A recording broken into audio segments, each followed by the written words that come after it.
कल आपने जो क्वेश्चन सॉल्व किए थे वो थे point of intersection of two lines. Clear?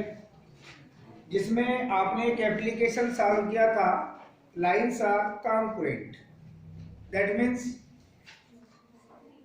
To lines के इक्वेशन को सॉल्व करके पॉइंट ऑफ इंटरसेक्शन फाइंड करने के बाद आपने ये सेटिस्फाई कराया था थर्ड लाइन के इक्वेशन से कि वो point of intersection third line को सेटिस्फाई करता है, जिसकी मीनिंग थी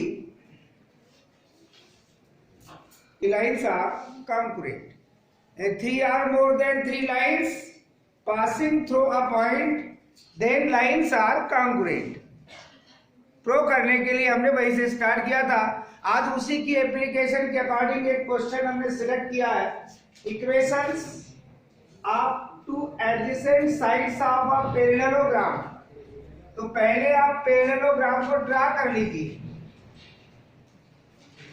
पैरेललोग्राम की डेफिनेशन, प्रॉपर्टीज, ये सब आपको पता है।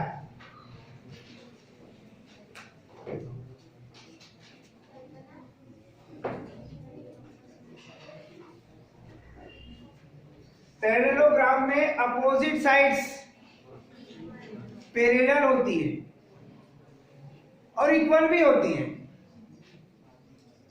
डेफिनेटली आप अगर इसे ए, बी, सी और डी नेम देते हैं तो इसका एक डायगोनल ले लीजिए, बीडी, एबी और AC, AB and AD are two adjacent sides which equations are 4x plus 5y which is equal 0। ये इक्वेशन आपने एबी एज्यूम कर लिया है and equation of AD 7x plus twice of y which is equal 0 to adjacent sides of a parallelogram AB and AD। अगर आप AB और BC लेते हैं तो भी चलेगा, कोई दिक्कत नहीं है। और डायगोनल जिसका इक्वेशन है आपके पास 11x plus 7y which is equal 9, और ये कह रहा है कि आप जो सेकेंड डायगोनल एसी है इसके इक्वेशन को फाइंड कीजिए। अब किसी भी लाइन का इक्वेशन फाइंड करने के लिए आपको जितने मेथड आपने पीछे पढ़े उनमें से किसी ना किसी का आपको यूज करना पड़ेगा।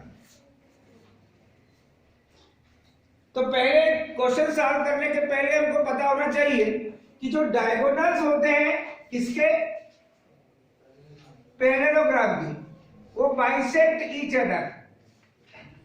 बाइसेक्ट की मीनिंग होती है कि ये जो डायगोनल है आपके पास बीडी एंड एसी, ये पॉइंट आप ले लीजिए, मान लीजिए इसको एम पॉइंट कहते हैं आप। ये इस पॉइंट को अपन कहेंगे मिड पॉइंट ऑफ एसी और मिड पॉइंट ऑफ बीडी, क्योंकि diagonals are bisect each other. That means दोनों डायगोनल का एक ही मिड पॉइंट होगा तभी कहेंगे क्या बाइसेक्ट करता है। That means two equal parts में डिवाइड करता है। ये पार्ट ऑलरेडी इक्वल है, ये पार्ट भी आपके पास ऑलरेडी इक्वल है। That means M is the midpoint of BD, then also M is the midpoint of AC।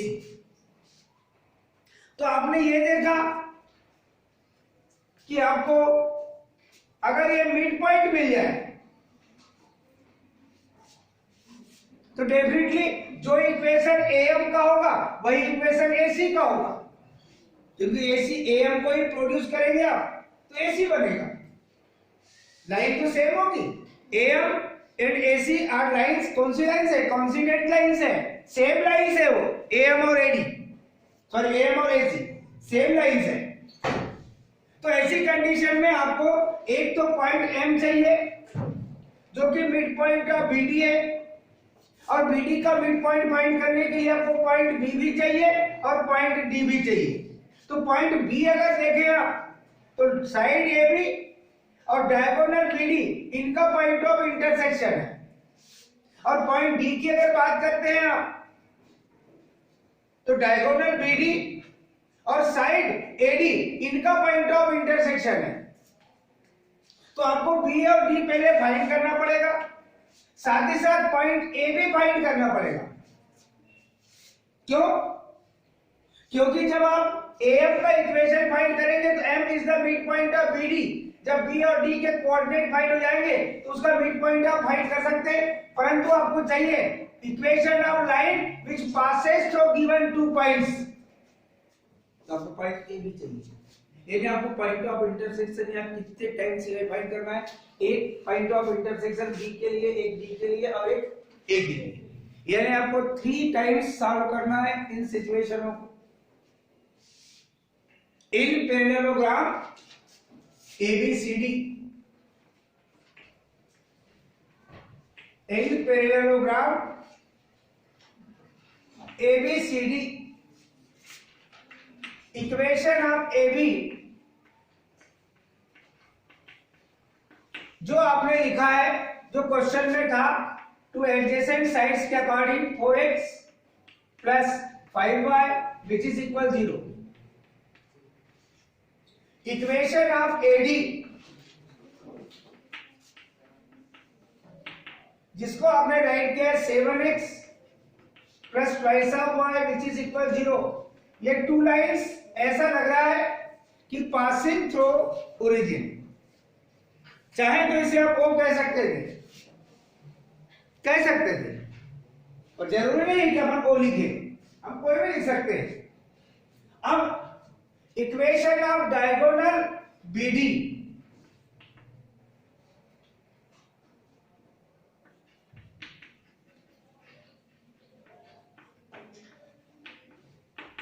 Diagonal BD का इक्वेशन है बेटे 11x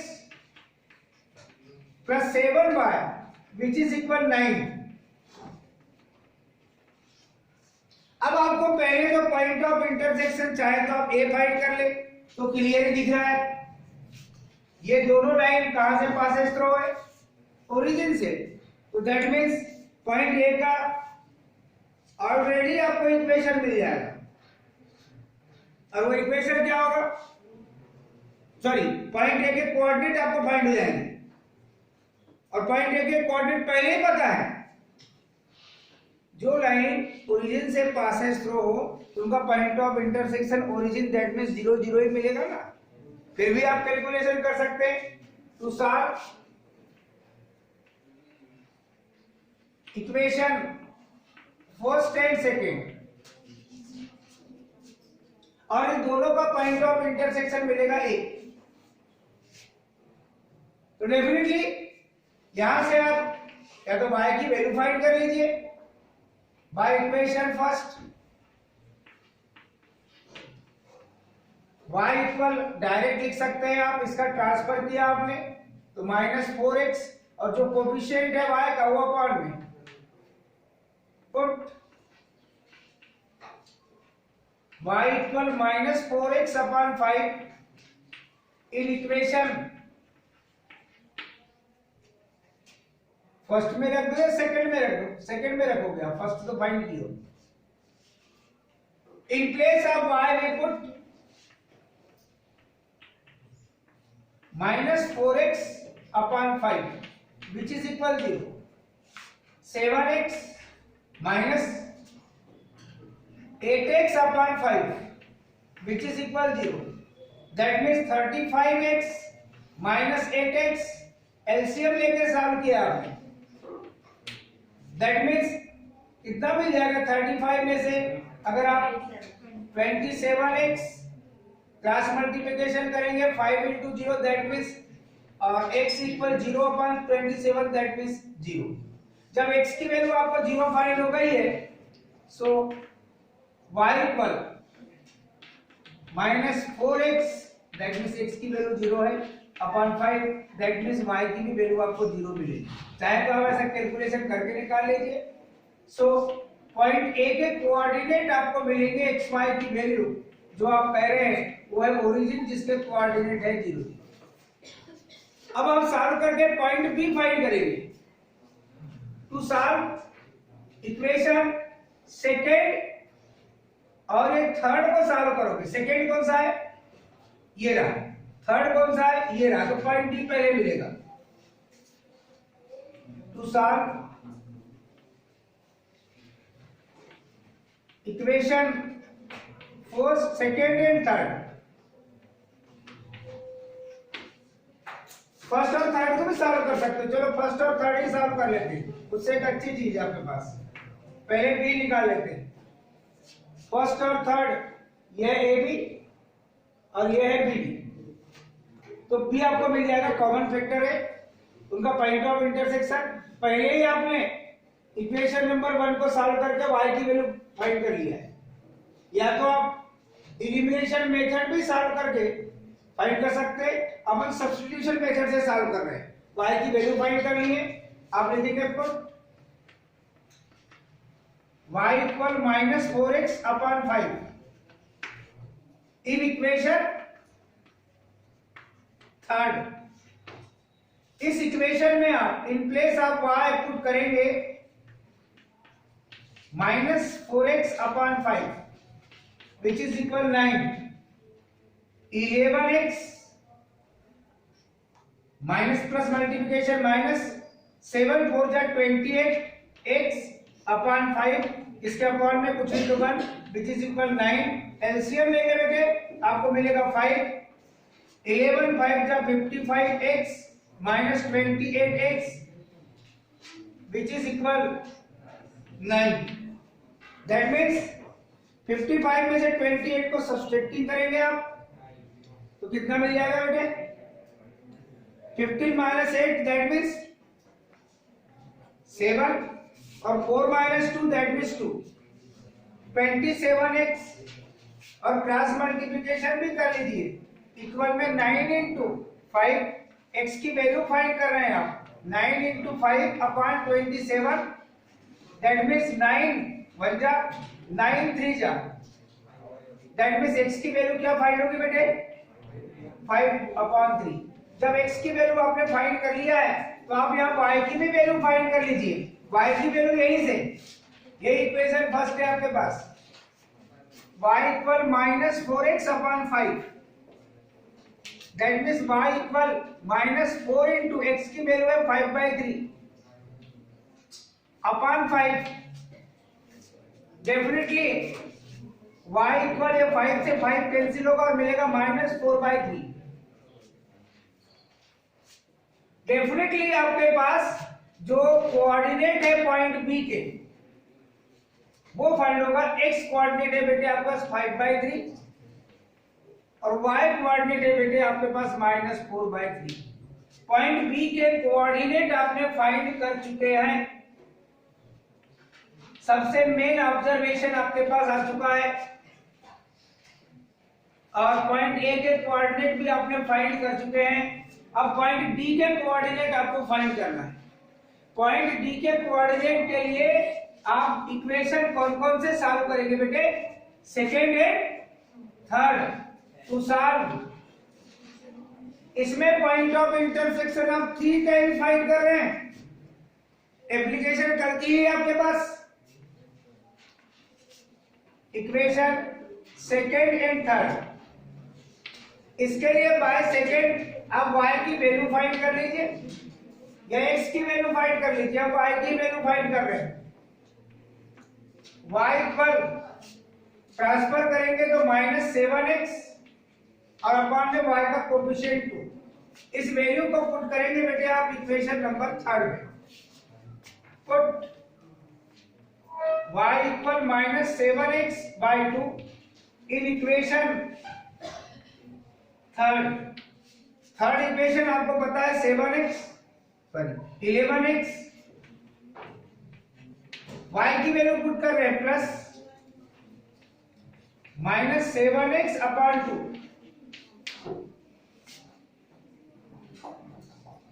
ये y की वैल्यू पुट कर दिया आपने और विच इज इक्वल 9। 2 था आपके पास इक्वेशन 11x प्लस 7y, ये रहा आपका 7। y की वैल्यू है -7x/2।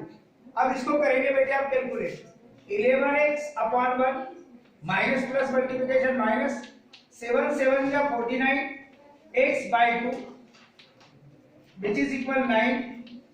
एलसीएम होगा बेटे आपके पास 2, 11 2 जा 22 माइनस 49, ये भी x which is equal 9।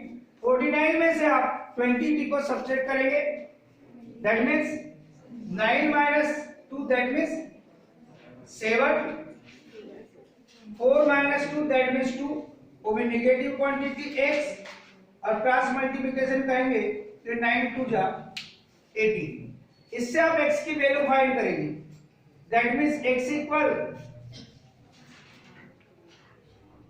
18 upon minus 27, that means minus में क्वांटिटी मिलेगी 3 से,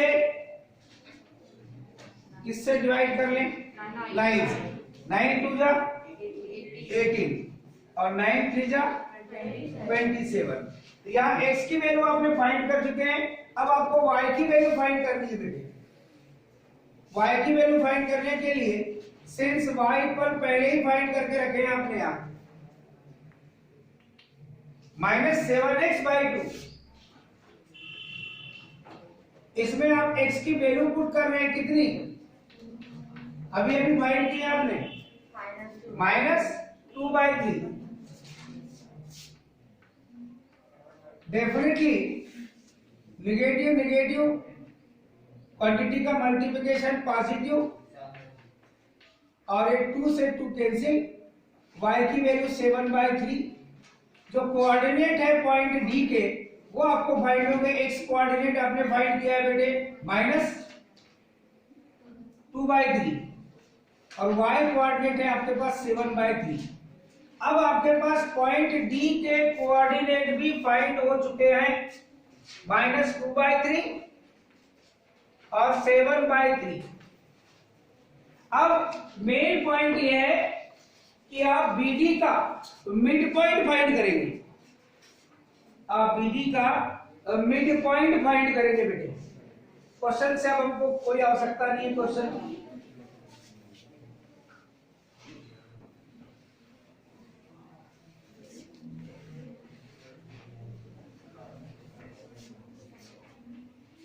midpoint of BD, if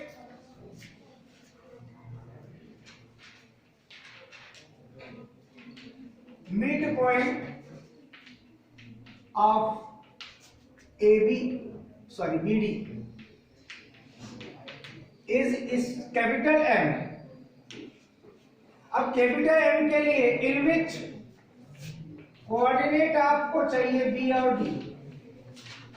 coordinate B आपके पास जो फाइंड करके रखे हैं आपने वो है 5/3 और माइनस 4/3। पॉइंट D के कोऑर्डिनेट अभी अभी फाइंड किए आपने माइनस 2/3 और 7/3 और इसका मिड पॉइंट है बेटे M। M के लिए आप चलेंगे तो x1 प्लस x2/2, ये रहा x1 ये रहा x2, 5/3 minus 2/3/2 minus 4/3 y1 plus y2/2। ये मिड पॉइंट जो आपने पहले पढ़ा है उसके अकॉर्डिंग आप मिड पॉइंट फाइंड कर रहे हैं। इनकी आपको आवश्यकता ही नहीं है।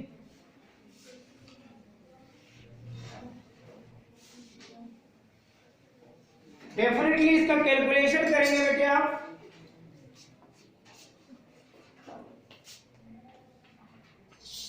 यहां पर 3 एलसीएम होगा 5 minus 2 that means 3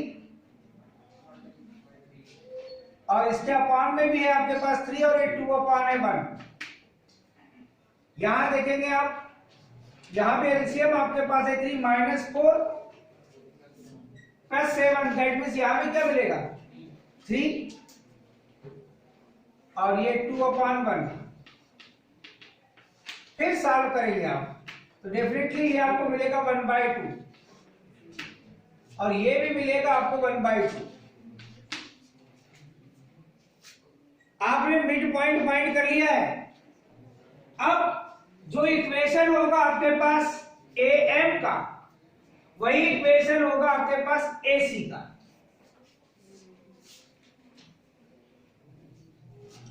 we know that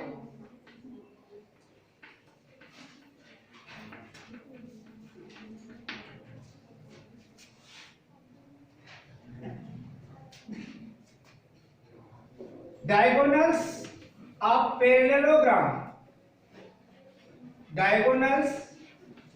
parallelogram are bisect each other.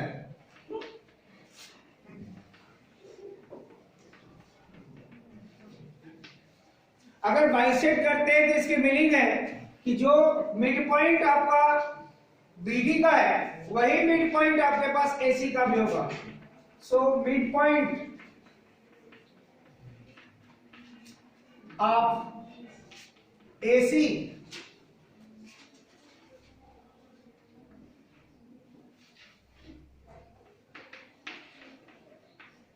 जो मिड पॉइंट बीडी का आपने एम फाइंड किया वही मिड पॉइंट होगा आपके पास एसी का 1/2। अब इक्वेशन ऑफ एम फाइंड कर लीजिए आप। Equation of M that is equation of AC. दोनों की मीनिंग सेम है। AC is the diagonal. M ही प्रोड्यूस करेंगे तो आपके पास एसी होगा। एक क्वेश्चन अभी आपसे सॉल्व कराऊंगा लास्ट में इस टाइप का, इसे ध्यान से समझना कौन बनाता है देखते हैं। अभी आप देख रहे हैं passes through a line given 2 points y minus y1 which is equal y2 minus y1 upon x2 minus x1 into x minus x1। Point A के लिए आप देखेंगे कि ए के कोऑर्डिनेट क्या है, इन विच कोऑर्डिनेट ऑफ ए ओरिजिन 0 0 जो फाइंड करके रखें एंड कोऑर्डिनेट ऑफ एम ये 1/2 1/2। ये हो जाएगा आपका x1 y1 तो ये हो जाएगा x2 y2। Definitely y minus y1 की वैल्यू है 0, y2 की वैल्यू है 1/2 minus y1 that means 0 upon x2 की वैल्यू भी है 1/2 माइनस x1 इसकी भी वैल्यू है 0 into x minus x1 that means 0। ये y एज इट इज यहां मिलेगा 1/2 अपॉन में मिलेगा 1/2 और ये मिल जाएगा बेटे आपके पास x that means y equal x, या इसी को आप लिख सकते हैं x minus y which is equal 0। दोनों की मीनिंग सेम है, चाहे ये लिखे आप ये y इक्वल mx, ये सिचुएशन आपको मिला। डेफिनेट है कि जब ये पॉइंट आपके पास ओरिजिन है तो जो भी लाइन ओरिजिन से पासेस थ्रू होगी उसका इक्वेशन y इक्वल mx का भी मिलेगा। तो क्वेश्चन की कंडीशन के अकॉर्डिंग आप लोग सोचते हैं।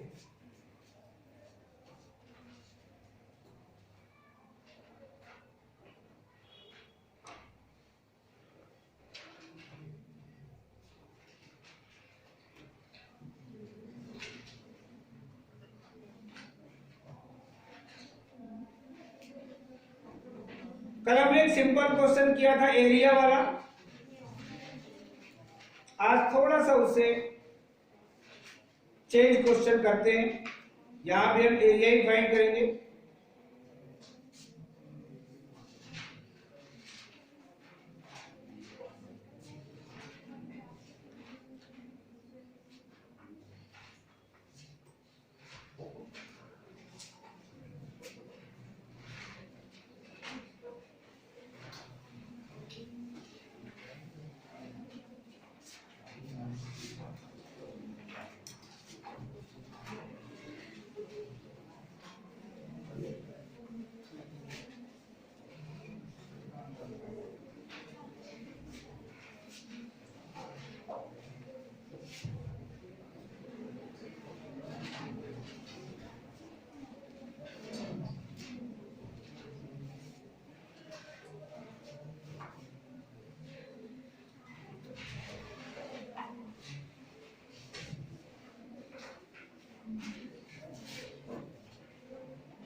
Find the area of triangle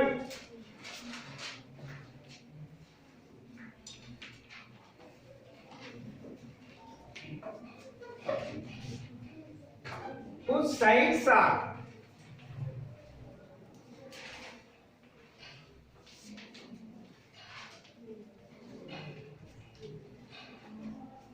4x plus 3y which is equal to 27.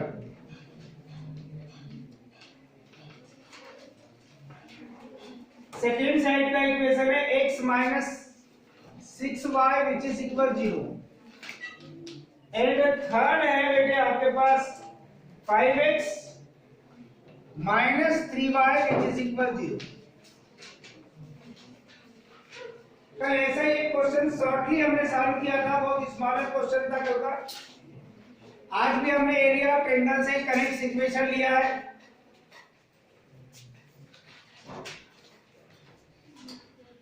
Since equation of sides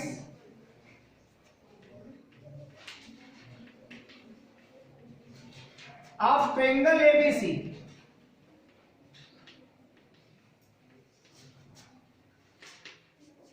first equation of AB first वाले को ले रहे हैं आप 4x plus 3y which is equal to 27. Equation of BC second equation को ले लीजिए आप x minus 6y which is equal 0. Equation of side AC that means third 5x minus 3y which is equal 0. आपको triangle ABC लेकर के आप अपने हिसाब से किसी भी इक्वेशन को एबी, किसी भी इक्वेशन को बीसी और किसी भी इक्वेशन को आप एसी अज्यूम कर सकते हैं. ऐसा कुछ नहीं है, आप इसको भी एबी ले सकते हैं लास्ट वाले को.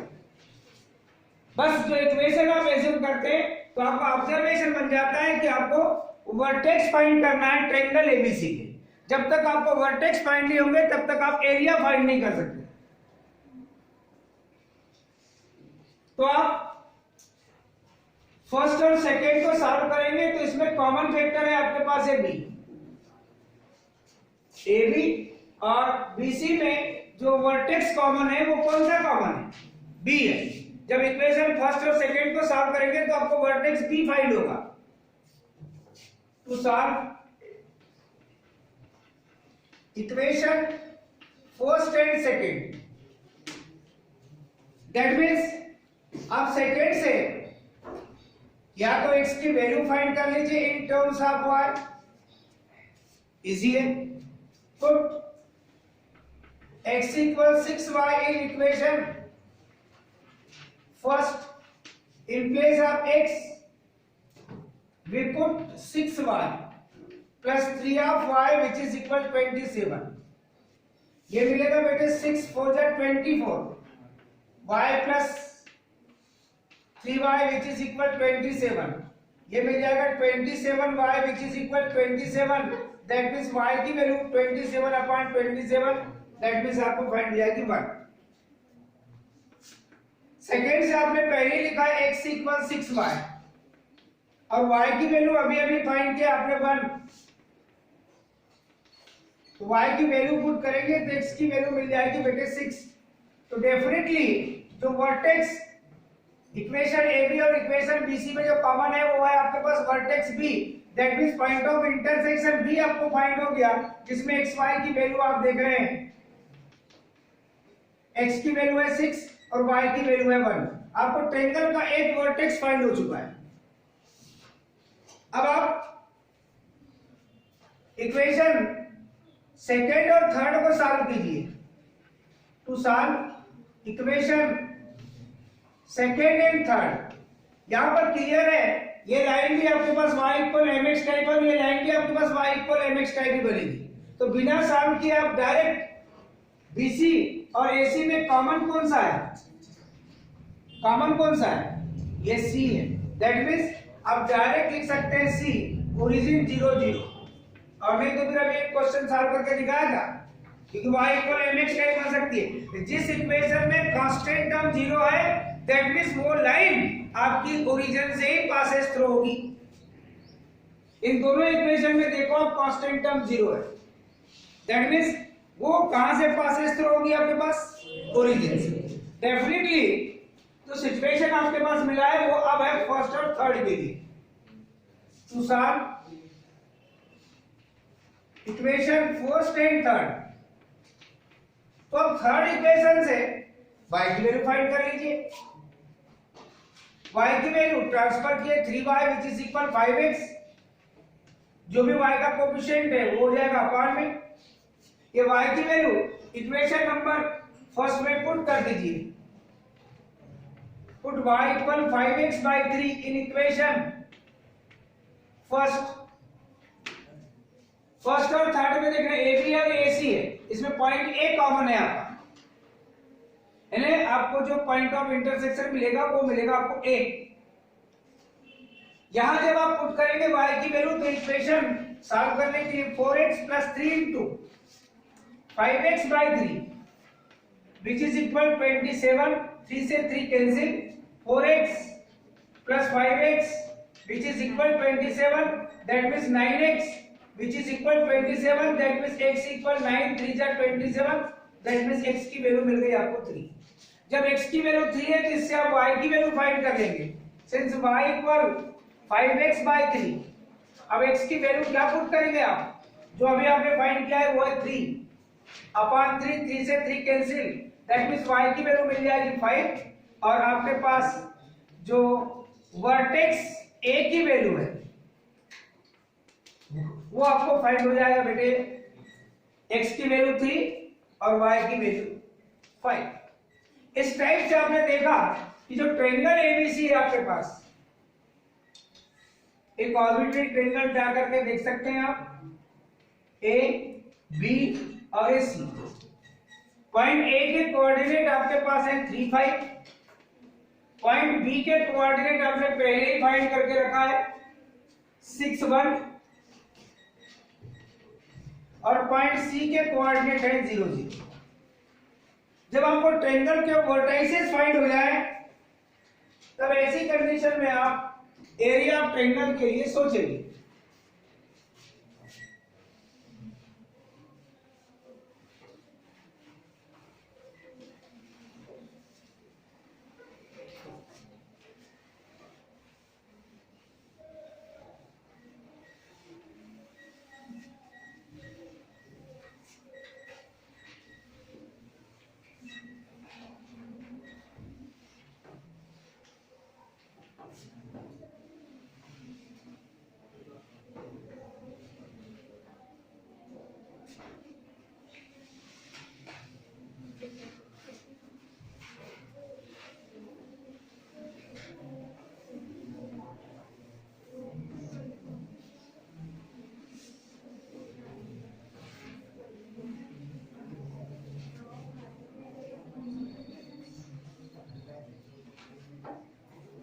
इन ट्रायंगल एबीसी,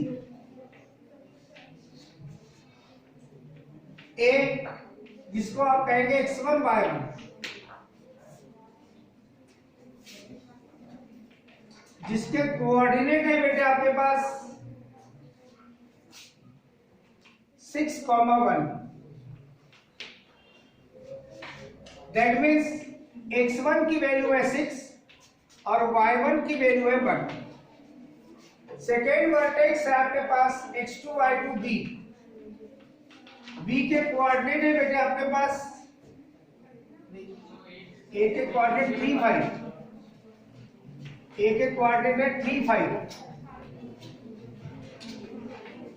और b के कोऑर्डिनेट है 6 1।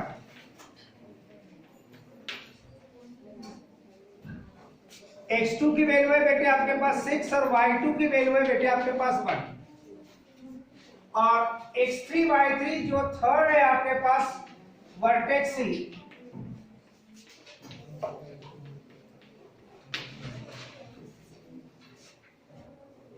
x3 की वैल्यू 0 और y3 की वैल्यू भी है 0। हमने एक आपको ऐसी कंडीशन में एक थर्ड वर्टेक्स के कोऑर्डिनेट अगर 0 0 है तो आप एरिया ऑफ ट्रायंगल के लिए किस स्मॉलर फार्मूला में बताएं। अगर किसी को याद हो तो बता दो, मैं देखूंगा कि किसे याद है।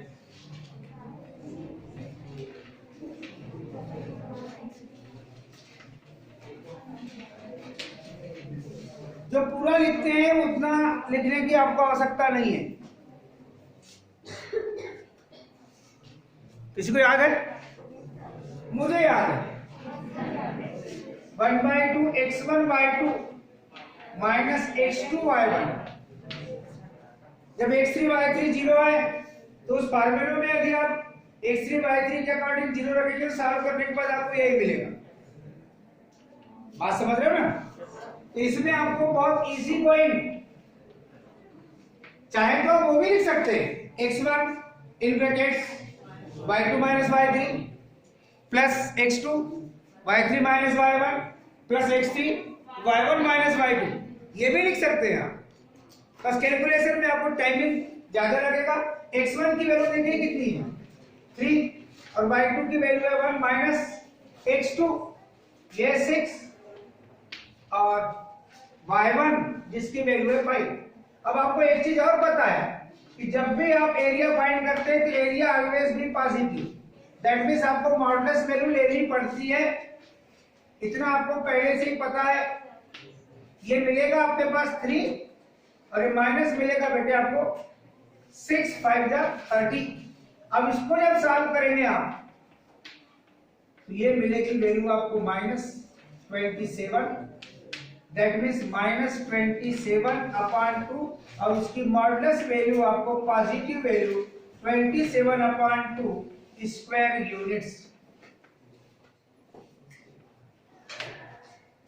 या इसको आप 13.5 भी लिख सकते हो। ऐसा अगर नहीं लिखना है आप ऐसा भी राइट कर सकते हैं, दोनों की मीनिंग सेम है। तो एरिया ऑफ ट्रायंगल जो कल हमने एक ही क्वेश्चन लगाया था मगर वो सिंपल क्वेश्चन था, उसी के अकॉर्डिंग आपने एक क्वेश्चन और सॉल्व करने की कोशिश किया। आज के क्वेश्चन थोड़े लेंदी थे क्योंकि एक ही क्वेश्चन में काफी पार्ट थे। यहाँ भी आपने 3 बार पॉइंट ऑफ इंटरसेक्शन निकाले। फर्स्ट क्वेश्चन में भी आपने 3 टाइम्स पॉइंट ऑफ इंटरसेक्शन निकाले, मगर इन दोनों क्वेश्चनों में जो डिफिकल्ट क्वेश्चन है वो कॉस्ट वाला था, क्योंकि जब एग्जाम में क्वेश्चन आता है तब ये समझ नहीं आता कि अब हम सेकेंड डायगोनल का इक्वेशन निकालने के लिए पैरेललोग्राम की कौन सी प्रॉपर्टी यूज करेंगे, और उसमें प्रॉपर्टी जो यूज हुई है वो है आपकी मेन कि diagonals of a parallelogram are bisect each other. हाँ समझ रहे? तो उसमें वो एक पॉइंट मेन था। अगर आपको ये पैरेललोग्राम की ये प्रॉपर्टी पता नहीं होती तो जो मिड पॉइंट बीडी का था वही मिड पॉइंट आपके पास एसी का बन गया, और आपने उस एसी का इक्वेशन निकालने के लिए पहले आपने मिड पॉइंट के अकॉर्डिंग जो इक्वेशन निकाले वही उसके लिए डायगोनल का इक्वेशन बन चुका है। सिमिलर क्वेश्चन आप सॉल्व कीजिए।